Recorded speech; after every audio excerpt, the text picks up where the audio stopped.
Good evening. Welcome to this Perrysburg City Council meeting for, let me get the date right, May 4th, 2021. Can we please have a roll call, please? Alrighty, Ms. Bourne. Here. Mr. Coolman. Here. Ms. Materney. Here. Mr. McCarthy. Here. Mr. Smith. Here. Mr. Van Huzen. Here. Mr. Weber. Here. Thank you. Can we everybody please stand if you're able and join me in saying the Pledge of Allegiance. I Pledge allegiance to the flag of the United States of America and to the republic for which it stands, one nation, under God, indivisible, with liberty and justice for all.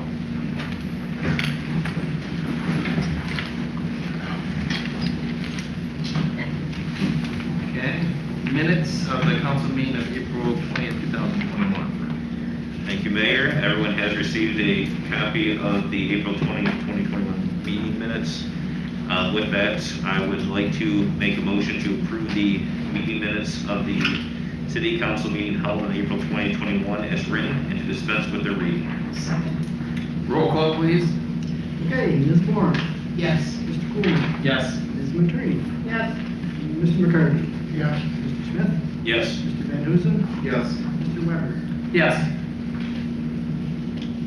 Thank you. We have no special reports, but any letters of citizen or citizens' concerns? Seeing none, I'll go to administrative reports. First, I'd like to just recognize that Toledo, that opening day for the Mud Hens, so I want to say go Hens, and recognize all those that serve behind the scenes or underneath masks on behalf of making that a nice family event. So please, we've been asked to make sure we comment about making sure you come downtown to Toledo to enjoy the Hens and that this summer. Unfortunately, as everybody knows, there was no minor league baseball in Toledo last year, but they're hoping to have a good year this year, despite the Tigers' current record. As long as they be better than their parent team, we're okay. That's exactly right. I'd also like to say at this point quickly, the city, as everybody knows, has been rebranding. We have a new logo that we think provides an aesthetic look that's across the departments and divisions, strengthens our visual image and our how we use that in social media and other things. And we think it also maintains the city's heritage. The next step of that is, everyone knows, our logo is the Commodore, which is right up here. Seal. The seal, I'm sorry, the seal. But as you also can see, it's not exactly the best design of the Commodore. So we are going to, the next phase of that is to reach out to the public and see if we can get some input on how best to update that, to make it sure it still keeps Commodore Perry, the nautical aspects that are important to this community, but also maybe looking at updating it a little bit. We want to make sure that the Commodore is still part of the process, part of the core seal of the city, but maybe we can do something, because as we went back and looked, nobody really knew when the seal was made, who made it, how it was trademarked, who got the copyright. It was so it's not that old, but nobody really had much information on it. So we're gonna just kind of ask the public to see if we can get some input on that. And for example, regarding the seal, neither John Eckel or Dave remember when it was done. So that's how insignificant those efforts were. So, because they are our institutional history. Having nothing, I have nothing else to report. City Administrator? No report. Finance Director? Well, I have no report. I guess I should bring this up one more time. The summer schedule of council, I know there was some concerns from the administration. There were some concerns about meeting overlaps and committee meetings on July 27th. I guess I'm looking for council, someone to either say yes or no, or, you know, let me know what you want to do. I don't have any better ideas at this point in order to. So to confirm, that is July 6th to 27th, and then August 10th and 17th. I'm okay with that. The rest of the council is, if there's committee meetings, so those can always be potentially moved. I just have a question. It's July 6th and 27th, or You were, Yeah. okay, so 2 in July and 1 in August is what you were Yes. thinking about doing? And we're still keeping the 2 in June, correct? Yes. That's all I wanted to know. Thank you. Does that, those are fine, I thought those were a go. I'm okay with it. If we need a motion, we can make a motion on it. I'm good with all three. Or we can just adopt it as is. We'll have to reschedule committee somewhere, I think, down the, I think safety committee, and I suggest we just move it up prior, yes, same night. Yeah, I think personnel committee's that night oh, it is. too. 6 PM or 5 PM right before safety. But I'm for scheduling that a different day if we need to. Agreed. I'm fine with that too, Corey. Okay, so I don't really need a motion, you probably could use a motion, it doesn't matter, I mean, if there's no, I'll make the motion to move forward with that council scheduled for July and August. I'll second that. Discussion, roll call. okay, Ms. Warren, Yes. Mr. Coolman. Yes. Ms. Materney. Yes. Mr. McCarthy. Yes. Mr. Smith. Yes. Mr. Van Huzen. Yes. Mr. Weber. Yes. Thank you. So it is. That's all I have. And so it is. Law Director, do you have any report? I have nothing to report. Thank you. President of Council? Thank you, Mayor. I don't have a report, but I would like to make an announcement. We all received an email about a public hearing before the June 15th meeting regarding the pool zone. So I just wanted to make everyone aware that June 15th will be starting the meeting at 6:15 for the public hearing. And that is all. Okay, Finance and Economic Development Committee reports. Thank you. I have no report, and our next Finance and Economic Development Committee meeting is Tuesday, May 11th at 5:30. Safety Committee, thank you. Thank you, Mr. Mayor. I do not have a report. Our next scheduled meeting is the 25th of May at 6 p.m. Thank you.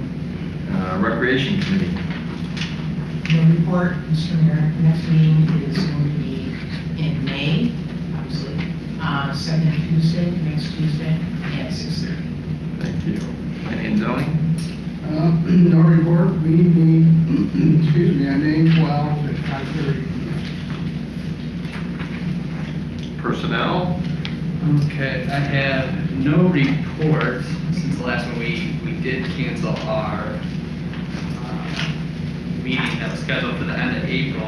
And now I'm gonna ask, I'm just realizing now I have a conflict with the May date as well, which I have not shared with our administration or law director, but if I could look for a new date other than, I will be gone the 24th through the 30th on summer vacation, so.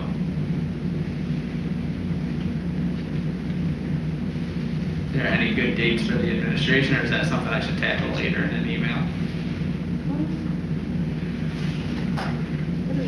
So you are going the week of the 24th? Yeah, I'll be gone that whole week, the 24th through the 28th. So I will also be missing service, and I'm sure What they is can May? go on without me though. Councilman Coolman, what does May 20th look like? May 20th. I'm sure I can make that work. What time would you like to schedule it to your committee? Is 5 o'clock okay? And does that date work? It does, yes. Okay, 20th at 5 o'clock. Okay. And I believe that's the night we're gonna have, is that the wage studies we're hoping to have back? Yes. So I would suggest potentially other council members if you're interested in reviewing that wage study and looking at the department heads. I've also asked our law director and administration to look at legislation into review of our mayoral and council wages along with that wage study. So I wanted to let the public know so they can provide their input on that as well as other council members who want to attend that meeting. And nothing further. Thank you. Public Utilities. Thank you, Mayor. The meeting was called, I do have a report here. Our meeting was called to order at 6:39 PM by Chairman Jonathan Smith. Committee members present were Jay McCurney, Jonathan Smith, and Barry Van Huzen.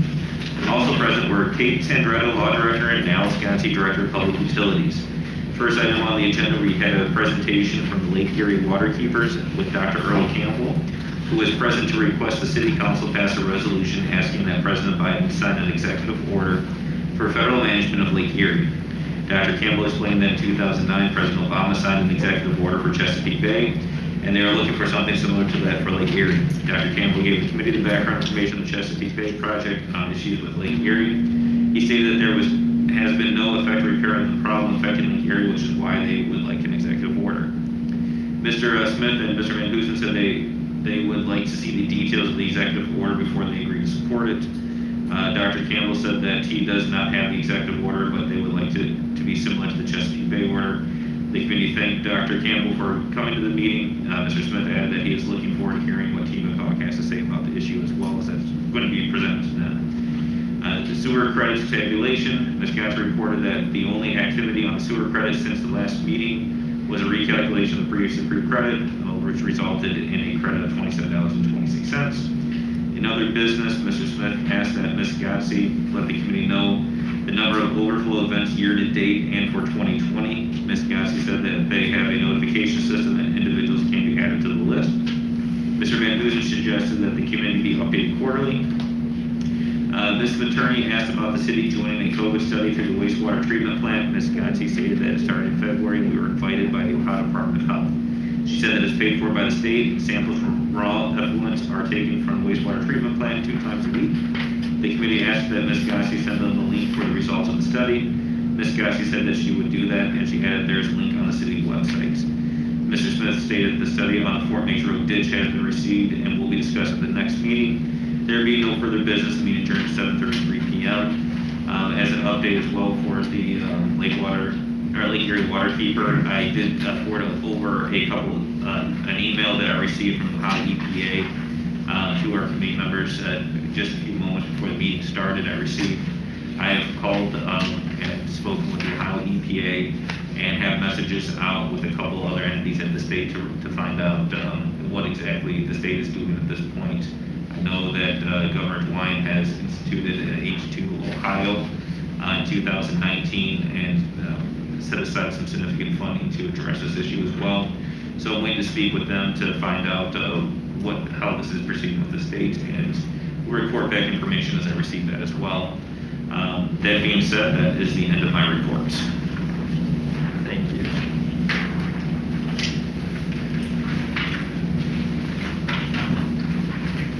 Service Committee. Service Committee did meet on April 28th. Present was myself, Corey Coleman, Jam Attorney Jonathan Smith. Also present was Bridget Cabot and Kate Sandretto. We kind of mixed up the agenda a little bit. And the first up was a lengthy discussion on the subject of the BP Starbucks project with various input from the public. I'm not going to read it all, but it's in the minutes if you want to. We also discussed the award of station number 38 improvements. That will be coming before council.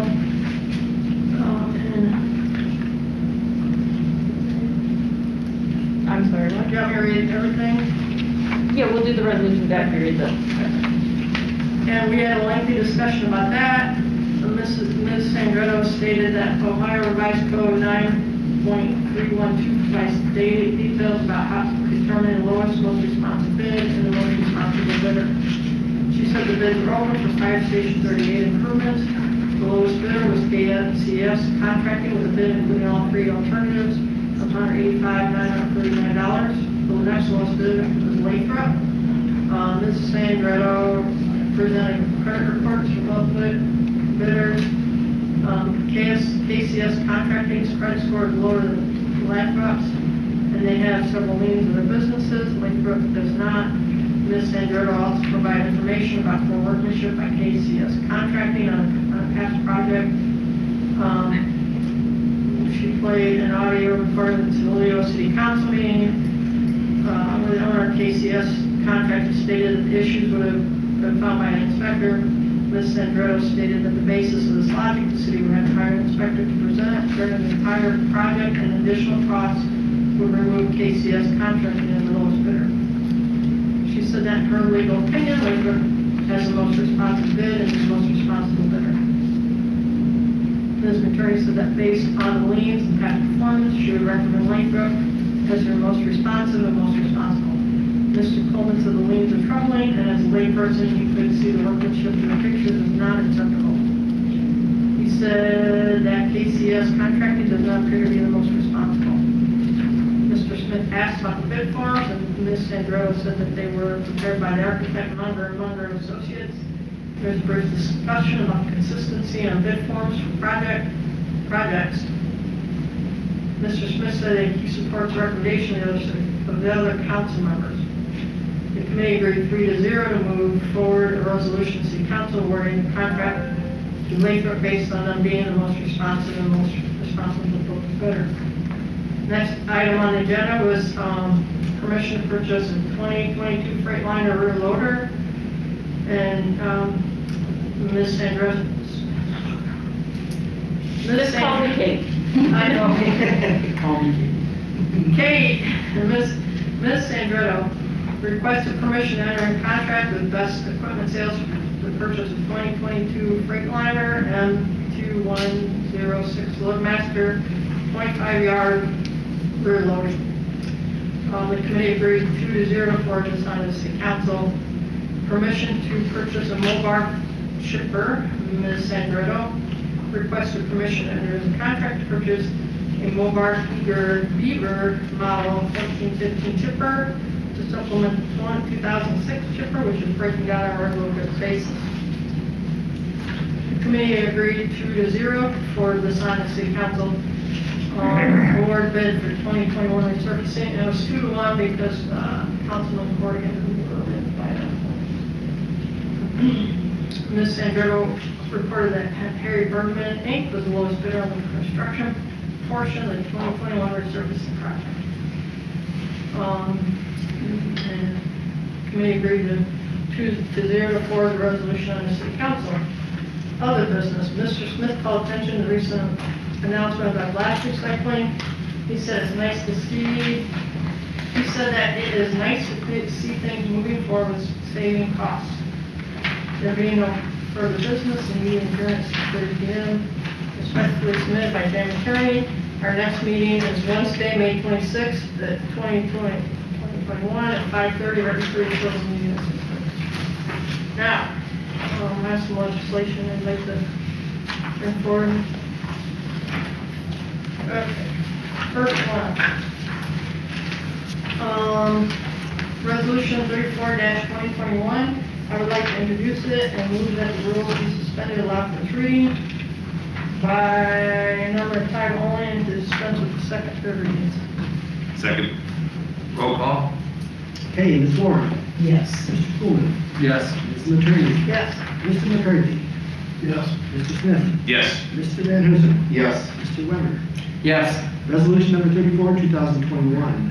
A resolution authorizing a purchase agreement with Moorbarks for the purchase of one Moorbark Eager Beaver model number 1415 chipper for the Perrysburg Department of Public Service in an amount not to exceed $44,725.88. I move that resolution 34-2021 be passed. Second. Discussion. Roll call. Okay, Mr. McCarthy. Yes. Mr. Weber. Yes. Ms. Moore. Yes. Mr. Van Huzen. Yes. Ms. Maternity. Yes. Mr. Smith. Yes. Mr. Coolman. Yes. I would like to introduce resolution 35-2021 and move that the rules be suspended to allow for its reading by number and title only, and to dispense with the second and third readings. Second. Roll call. Okay, Ms. Warren. Yes. Mr. Coolman. Yes. Ms. Maternity. Yes. Mr. McCarthy. Yes. Mr. Smith. Yes. Mr. Van Huzen. Yes. Mr. Weber. Yes. Resolution number 35, 2021. A resolution authorizing a purchase agreement with Best Equipment Sales for purchase of one 2022 Freightliner M2106 Loadmaster 25-yard rear loader for the Perrysburg Department of Public Service in an amount not to exceed $190,566. I move that resolution 35-2021 be passed. Second. Discussion, roll call. Okay, Ms. Attorney, Yes. Mr. Weber, Yes. Mr. McCarthy, Yes. Ms. Moore, Yes. Mr. Van Huzen. No. Sorry. Mr. Van Huzen? Yes. Thank you. Mr. Coolman, Yes. Mr. Smith. Yes. Thank you. Okay. I would like to introduce Resolution 36-2021 and move that the rules be suspended to allow for its reading by number and title only, to dispense with the second and third reading. Second. Roll call. Okay, Ms. Moore, Yes. Mr. Coolman, Yes. Ms. Attorney. Yes. Mr. McCarthy, Yes. Mr. Smith, Yes. Mr. Van Huzen, Yes. Mr. Weber. Yes. Resolution number 36, 2021, authorizing an agreement with Henry Bergman Incorporated for the construction portion of the City of Perrysburg's 2021 resurfacing program in an amount not to exceed $1,475,571.50. I move that Resolution 36-2021 be passed. Second. Discussion, roll call. Okay, Mr. Coolman, Yes. Mr. McCarthy, Yes. Mr. Van Huzen, Yes. Ms. Moore, Yes. Ms. Attorney, Yes. Mr. Smith, Yes. Mr. Weber. Yes. I would like to introduce Resolution 37-2021 and move that the rules be suspended to allow for its reading by number and title only and to dispense with the second reading. Second. Roll call. Okay, Ms. Moore, Yes. Mr. Coolman, Yes. Ms. Attorney, Yes. Mr. McCarthy, Yes. Mr. Smith, Yes. Mr. Van Huzen, Yes. Mr. Weber. Yes. Resolution number 37, 2021, authorizing an agreement with Lathrop Company Incorporated for the construction portion of the City of Perrysburg's Fire Station number 38 improvement project in an amount not to exceed $205,455. I move that Resolution 37-2021 be passed. Second. Discussion, roll call. Okay, Mr. Weber. I'm sorry, Mr. Mayor. From a legal standpoint, I think we need to put on the record, somebody needs to state on the record. All right, that's fine, I'm comfortable with that, go, please proceed. Okay. This is a resolution awarding the base bid as well as the 3 alternative bids to the lowest responsive and responsible bidder for the construction portion of the City of Perrysburg's Fire Station number 38 improvement project.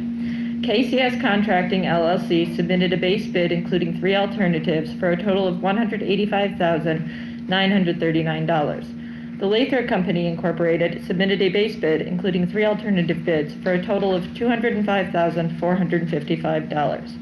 The Service Committee met on April 28, 2021, and forwarded legislation to the City Council recommending the Lathrop Company as the lowest, most responsive, and responsible bidder. From a legal perspective, this issue falls under Revised Code Section 9.312. We are looking for the lowest, most responsive, and responsible bidder. The lowest bidder was in fact KCS Contracting. However, when it comes to the most responsible bidder, City Council is permitted to look at both finance and past performance according to the Ohio Revised Code. Financially, you have in your packet the credit reports of both KCS Contracting and the Lathrop Company. You will find that KCS Contracting has a lower credit score than the Lathrop Company does, and you can take that into consideration. You will also find on those credit reports that KCS Contracting has multiple tax liens against the business that Lathrop Company does not have. You may take into consideration these financial matters. Past performance is important in these situations. The City Council should know that Park Brothers was the general contractor for the Andover Place Apartments in Toledo in late 2019, early 2020. KCS Contracting was hired as a subcontractor to do the rough framing job at the apartments. Park Brothers had to remove KCS Contracting as a subcontractor. In order to remove KCS Contracting, Park Brothers requested an inspection from the City of Toledo's Building and Inspection Division. The City of Toledo inspected the project and found numerous flaws in the workmanship. Attached to your packet, you will find photographic evidence of those numerous flaws. If you go to your packet, you will find that such mistakes as anchors that could be pulled out by hand. Those anchors are supposed to be securing the wall to the floor and should not be able to be moved or removed by anybody, particularly by an individual by hand. There were 43 missing screws. They were in improper placement, and some sheets of the flooring had only a few screws in them. The wall sheathing was not breaking on a stud as it should. It was a poor fit, so you can see daylight through the wall sheathing, and many of the sheets were not fastened correctly. And finally, I don't know if the floor anchor, the door with the wall in it is the worst, but the door they put in a door that has a wall in the middle of the door, so the door cannot be opened inward as it should. It would have to be opened outward.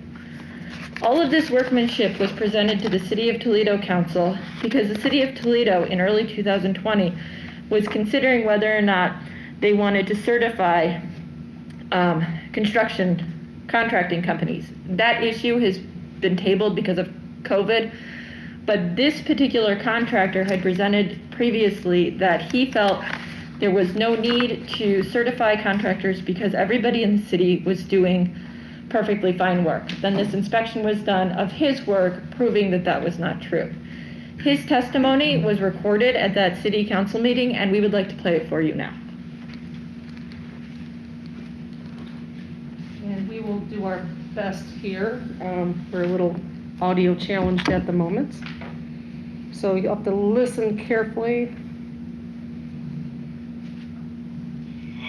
Does everyone here know Keith Mahalski? I'm KCS Contracting.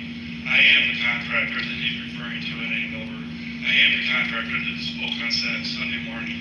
I am the contractor that didn't have fasteners in. And I am the one here to say that through the process of inspection, all those errors would have been found. I am the contractor that hasn't been on site since December, or since Thanksgiving. I am the contractor that was running behind. I am the contractor that was told not to go back on site.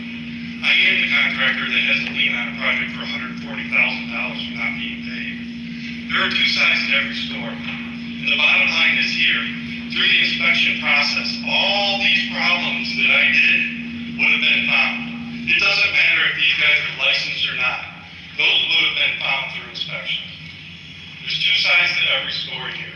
I'm not going to hide behind mistakes. We do make mistakes. But again, we had 6 people in the process of detailing out what he's saying, putting in more fasteners in floors so there's not squeaky. When I was kicked off that job, we didn't even have stairs that could be built yet because the owner hadn't supplied them. So don't listen to one side of the story and take a few pictures from one job. Look at my whole body of work in 3 states. Please, just listen to both sides of the story. We've all made mistakes, but one thing is for sure, all those mistakes would have been found during the building inspection process because it wasn't done right. We do jobs right. There's not another job in Toledo that you can go to right now and say that we didn't do right. If anybody wants a list of about 100 jobs we did do right, including the Bernay building, I'll be happy to give it to you. Thank you. Thank you. Thank you. Hopefully you could hear that. That was better than last time. So, given all of that, the committee would like you to consider that Lathrop is in fact the lowest, most responsive, and responsible bidder for this project. Does anybody have any questions? Okay, thank you all. Thank you. Thank you. Appreciate the committee that was done this as well. Roll call. Okay, roll call. Mr. Leonard. Yes. Mr. Van Huzen. Yes. Mr. Smith. Yes. Mr. McCarthy. Yes. Ms. McCarthy. Yep. Mr. Cooley. Yes. Ms. Vaughn. Yes. And that is all I have. Good, thank you. Next meeting? It's already said. All right, thank you. May 26th at 5:30. Very good, thank you. Any other business come before this council? Mr. Mayor, there's something I'd like to mention. I think we offered Mr. Campbell at the last council meeting from Lake Erie Water Keepers, and he was talking about a resolution about essentially cleaning our water, and I think that we need to take some action regarding that.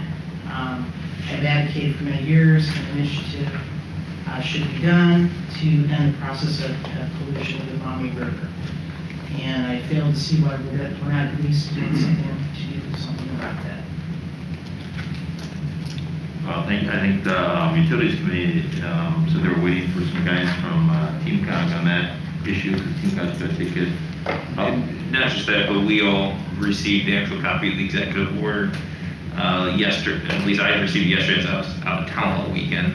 I don't know how many have had a chance to actually read through that at this point. I have not been able to look through everything, as well as the other additional research that I want to see. Is I would like to see what the state's doing versus what one entity is saying the state's doing. I know the state has been sending significant funds as well before we would even look at doing a resolution to support the federal government from taking over the lake at this time. I know the states have been working hard at this, but I would like to see what those numbers are and where things are with them. From the conversation I had with the Ohio EPA, actually about 3 hours ago, and I got a call back from them, is that they are definitely working on monitoring and studying the tributaries as well as every other aspect of the Maumee River watershed, as well as every other tributary that's going into the lake, and looking at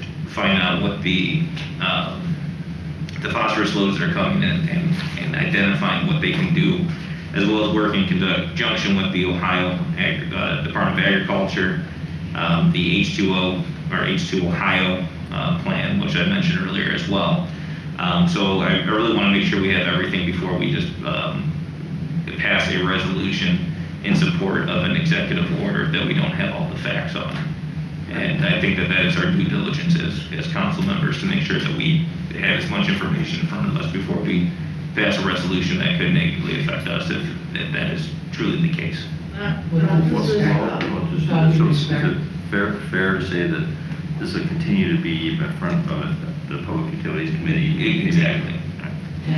Where is TeamCog with this? So I actually received notification they had a Water Quality Council meeting on May 10th that is going to have this on the agenda, that is available online. I believe we all received emails on those notifications. You can actually attend that. And I believe, and I'm looking at Bridget here to see if she knows. I think if I recall correctly from, it might be, you weren't at the Public Utilities, were you? No. I think it was It is May 10th. I thought the wastewater treatment committee or something was going to be reviewing that as well. I've heard a couple different dates, but the last date, most recent I got from TeamCog was May 10th. Could we double check with TeamCog and just, I'm looking it up right now. Is there some sort of concern from the administration standpoint on passing this resolution, other than what John's saying about, kind of asking the federal government to step in? Well, no, as a general premise, I think it's a good idea. The downside is in the details, and the executive order that I just got had some issues that potentially we need to review. I mean, it's just one of them is how much control over certain things goes there. So it seems to me it makes sense to have TeamCog, which is a nonpartisan regional effort, and the chairman of that, Tim Brown, is a very vocal advocate for environmental issues, and that seems like the best place to kind of sort through some of the technical parts of this, because that's what their job is. And then to have it come, it seems to me, to have it come back to the committee, and then we can make a decision as to what kind of language we would like to have.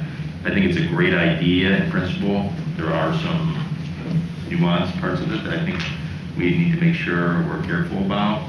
So I think that's kind of what I think my suggestion is. I haven't really been asked, but now that you're asking, that's my feeling. So we're not stalling.